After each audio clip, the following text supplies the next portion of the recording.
চাইলে আজকের দিনেও সিবিআই এবং ইডি যদি আজকের দিনেও মমতা বন্দ্যোপাধ্যায়কে গ্রেপ্তার করে, মমতা বন্দ্যোপাধ্যায় আজ জীবন জেল থেকে বেরোতে পারবে না, যা প্রমাণ। এই অভিষেক বন্দ্যোপাধ্যায়দের বা মমতা বন্দ্যোপাধ্যায়দের এই যে রাজনৈতিক হুঙ্কার যে এরপরেও কিচ্ছু হবে না, তার কারণ তাদের মাথার উপরে অমিত শাহ, নরেন্দ্র মোদী, বিজেপি, আরএসএস এর হাত রয়েছে। খুব পরিষ্কার। দেখুন, আপনি অমিত শাহকে প্রশ্ন করুন যে অভিষেক বন্দ্যোপাধ্যায় নিয়ে একটি প্রশ্ন উত্তর দেবেন না। একেবারে নিয়োগ দুর্নীতি মামলায় কারামন্ত্রী চন্দ্রনাথ সিনহার প্রায় 1,60,00,000 টাকার সম্পত্তি বাজেয়াপ্ত করলো ইডি। এরপরেও তৃণমূল কংগ্রেস বলবে যে কোনো দুর্নীতি হয়নি এবং তারা দুর্নীতির বিরুদ্ধে সর্বদা খড়গহস্ত।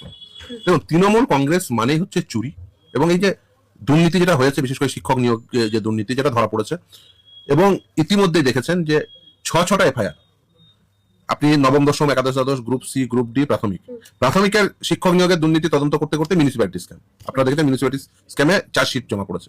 এবং সেই মিউনিসিপ্যালিটি স্ক্যাম যখন ধরা পড়লো, মিউনিসিপ্যালিটিতে দুর্নীতি, যে এতগুলো মিউনিসিপ্যালিটিতে অয়নশীল, সে সমস্ত কিছু প্রশ্নপত্র থেকে শুরু করে সমস্ত কিছু সাপ্লাই করতো এবং কিভাবে দুর্নীতি করেছে, অদ্ভুতভাবে আপনারা একটা জিনিস দেখতে পেলেন যে কোনো প্রভাবশালীর নাম কিন্তু সেখানে জমা পড়লো না। অয়নশীল গোটা দুর্নীতিটা করে ফেলেছে, এটাকে বিশ্বাস করবে না। আপনি দেখুন যে তৃণমূল কংগ্রেসের আমলে সর্বমোট প্রায় 8 লক্ষ কোটি টাকা ঋণ নিয়েছে। তাহলে 8 লক্ষ কোটি টাকা ঋণের ফলে যে কাজ হওয়া উচিত ছিল পশ্চিমবঙ্গে, সেই কাজ হয়েছে? স্বাধীনতার পর থেকে আজকের দিন পর্যন্ত, মানে তৃণমূল কংগ্রেস যেদিন শাসন ক্ষমতায় আসে সেদিন পর্যন্ত বলতো 1,96,000 কোটি টাকা ঋণ রেখে গেছে। শুধু বামফ্রন্ট রাখেনি, সেটা বামফ্রন্ট আমলে প্লাস কংগ্রেস আমলে সমস্ত কিছু মিলে 1,96,000 কোটি টাকা ঋণ। আর মমতা বন্দ্যোপাধ্যায় এসে 2011 সাল থেকে 2025 সালের মধ্যে 8 লক্ষ কোটি টাকা ঋণ। 8 লক্ষ কোটি টাকা ঋণের কাজ হয়েছে? ওই কয়েকটা প্রকল্প হয়েছে, আর বেশিরভাগ প্রকল্প থেকে তৃণমূল কংগ্রেস তারা লাভবান হয়েছে। আমি যদি দেখি না, অ্যাকচুয়ালি হিসাব করি না, এই 8 লক্ষ কোটি টাকার প্রায় মোর দ্যান 30% তৃণমূল কংগ্রেসের পকেটস্থ হয়েছে। একেবারে পাড়ার নেতা থেকে শুরু করে ব্লকের নেতা, জেলার নেতা হয়ে একটা রাজ্য স্তরের নেতা হয়ে সর্বোচ্চ নেতা পর্যন্ত সর্বনিম্ন বলতে পারি 30% ওখান থেকে কাটমানি খেয়েছে। 30% মানে কত? 2,40,000 কোটি টাকা তৃণমূল কংগ্রেসের পকেটস্থ হয়েছে। এরপরেও দেখুন সিবিআই, ইডি কোনো কিছু খুঁজে পাচ্ছে না, বলছে যে প্রকল্পে চুরি করেছে। এমজিএনরেগা টাকা কেন দিচ্ছে না? না, তৃণমূল কংগ্রেস চুরি করেছে। এটা বিজেপির পক্ষ থেকে রাজনৈতিক জুমলাবাজি হচ্ছে। আচ্ছা, প্রকল্পের টাকা চুরি হলে কেন সেখানে তদন্ত হবে না? কেন ইডি এই তদন্ত করে বের করবে না? যদি 30% হয়, তাহলে 2,40,000 কোটি টাকা যদি চুরি হয়, তাহলে সেই 2,40,000 কোটি টাকা চুরি যারা যারা করলো তাদের পিছনে কেন সিবিআই, ইডি তদন্ত করবে না? কেন ইডি তদন্ত হবে না?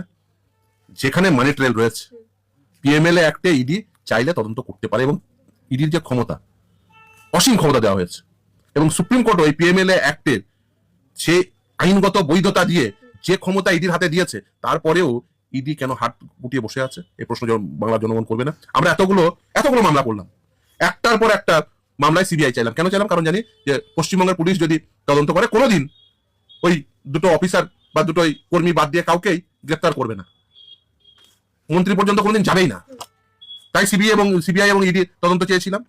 প্রথম দিকে সিবিআই এবং ইডি ঠিকঠাক তদন্ত করছিল, তারপরেই একটু তদন্তটা আগাতে যেই দেখতে মাথার কাছাকাছি পৌঁছানো হচ্ছে, নাম্বার 1, নাম্বার 2 এর কাছাকাছি, তদন্তটা অদ্ভুতভাবে স্লো হয়ে গেল। ওইদিকে তদন্ত এগোচ্ছে না। আপনি দেখুন প্রাথমিকের কাকুর কণ্ঠের নাম উঠে এলো। আচ্ছা, সেই নামের ব্যক্তিটি কে, তার কি যোগ রয়েছে, এই নিয়ে তদন্ত হবে না?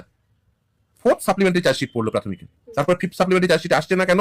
সেই কণ্ঠস্বরে উঠে আসা নামটি এবং তার সঙ্গে নিয়োগ দুর্নীতির কি তদন্ত, নিয়োগ দুর্নীতির কি সম্পর্ক, তদন্ত কোন দিকে আগানো উচিত, পশ্চিমবঙ্গের মানুষ প্রশ্ন করছে। দেখুন, এই দুটো রাজনৈতিক দল, তৃণমূল কংগ্রেস এবং বিজেপি, উভয়ই যেটা করেছে সেটা হচ্ছে পশ্চিমবঙ্গের মানুষকে তাদের যে দৈনন্দিন রুটি রুজির যে দাবি, সেখান থেকে সরিয়ে নিয়ে আসছে এবং মন্দির মসজিদের রাজনীতিতে ঢুকিয়ে দিয়েছে। এবং তৃণমূল কংগ্রেস খুব ভালো করে জানে যে দৈনন্দিন রুটি রুজির প্রশ্নে যদি ভোট হয়, তাহলে তৃণমূল কংগ্রেস ভোট পাবে না, এবং বিজেপিও ভালো করে জানে যে দৈনন্দিন রুটি রুজির প্রশ্নে ভোট হলে বিজেপিও ভোট পাবে না। তার কারণ মানুষ প্রশ্ন করতে শুরু করবে যে তোমরা তো বলেছিলে বছরে 2 কোটি চাকরি হবে, সেই চাকরি কোথায়? তৃণমূল কংগ্রেসকে প্রশ্ন করবে যে তোমরা তো বলেছিলে ডাবল চাকরি হবে, সেই চাকরি কোথায়? আজকে ডাবল চাকরির বদলে পরিযায়ী শ্রমিক হয়ে পশ্চিমবঙ্গের মানুষকে উড়িষ্যায় গিয়ে মার খেতে হচ্ছে। প্রতিদিন থুতু চাটতে হচ্ছে, রাস্তায় ফেলে তাদের বলছে নিজের থুতু তুই চাট।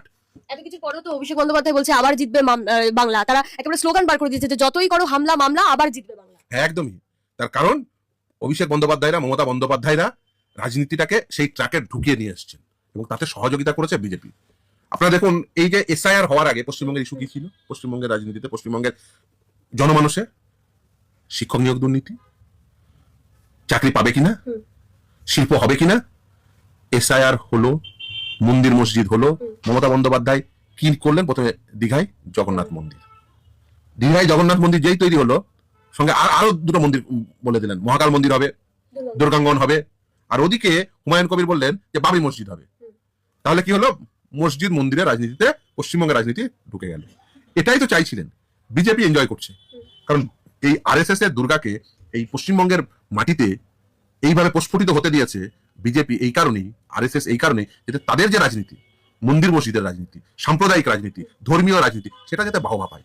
আচ্ছা, তৃণমূল কংগ্রেস ক্ষমতায় আসার আগে বিজেপি অস্তিত্ব ছিল? বড়বাজারের পার্টি ছিল, বড়বাজারে ওই মীনা দেবী পুরোহিত জিততো, আর তার আগে জিততো ওই জুলুবাবু আর তপন শিকদার। জুলুবাবু ব্যক্তিগত কারিশমায় জিততো, জুলুবাবুকে কেউ বিজেপি বলে জিতাতো না ভোটে। জুলুবাবু ওই কৃষ্ণনগরে জিততেন, ওই ইভেন মুসলিম পাড়াতে গেলেও মানে ওই পাড়ার সব থেকে ভালো চেয়ারে জুলুবাবুকে বসতে দিতেন। কেন? তার কারণ তার ব্যক্তিগত কারিশমা ছিল। তপন শিকদার মানুষ তাকে ভালোবাসত, তাছাড়াও কিছু স্থানীয় সমীকরণ ছিল, সে কথার মধ্যে আমি যাচ্ছি না। কিন্তু এর বাইরে আর এই মীনা দেবী পুরোহিত সেই সময় কাউন্সিলর হিসেবে তিনি জিততেন, এর বাইরে বিজেপি ছিল কোথায়? বিজেপির এই যে গোটা পশ্চিমবঙ্গে বিজেপিকে হাত ধরে অলিগলি চিনিয়েছে তো মমতা বন্দ্যোপাধ্যায়। মমতা বন্দ্যোপাধ্যায় সব থেকে বড় অপরাধ যদি কিছু হয়ে থাকে, সেটা হচ্ছে এই পশ্চিমবঙ্গের অলিগলি বিজেপিকে চেনানো। হাত ধরে নিয়ে এসে পশ্চিমবঙ্গের অলিগলি চিনিয়েছে বিজেপিকে এই মমতা বন্দ্যোপাধ্যায়। আগে কংগ্রেস রাজনীতি করতো, কংগ্রেস রাজনীতি থেকে বেরিয়ে এসে শুধু ক্ষমতা পাওয়ার জন্য তিনি বেরিয়ে এসে বিজেপির হাত ধরে বিজেপিকে অলিগলি চিনিয়ে নিজের পথটাকে সুগম করেছেন। এখন তিনি দেখুন এত দুর্নীতি ধরা পড়লো, একটার পর একটা দুর্নীতি, এবং তার সমস্ত অকাট্য প্রমাণ রয়েছে, একটার পর একটা প্রমাণ তুলে দিয়েছে। চাইলে আজকের দিনে সিবিআই এবং ইডি যদি আজকের দিনে মমতা বন্দ্যোপাধ্যায়কে গ্রেপ্তার করে, মমতা বন্দ্যোপাধ্যায় আজ জীবন জেল থেকে বেরোতে পারবে না, যা প্রমাণ আছে। মমতা বন্দ্যোপাধ্যায় তো অনেক দূরের কথা, যখন অমিত শাহ রাজ্যে এসেছিল, সাংবাদিকরা যখন তাকে প্রশ্ন করেছিল যে অভিষেক বন্দ্যোপাধ্যায়কে কেন এত দুর্নীতি করে গ্রেপ্তার করা যায় না, তখন তো প্রশ্ন তিনি এড়িয়ে দিয়েছিলেন। অবভিয়াসলি এড়োবেন, এড়িয়ে যাবেন, আরো এড়িয়ে যাবেন। জয়শাকে জিজ্ঞাসা করলে, আপনি একবার জয়শা যখন আসবে তখন জিজ্ঞাসা করবেন, আরো এড়িয়ে যাবে। পশ্চিমবঙ্গের মানুষ তো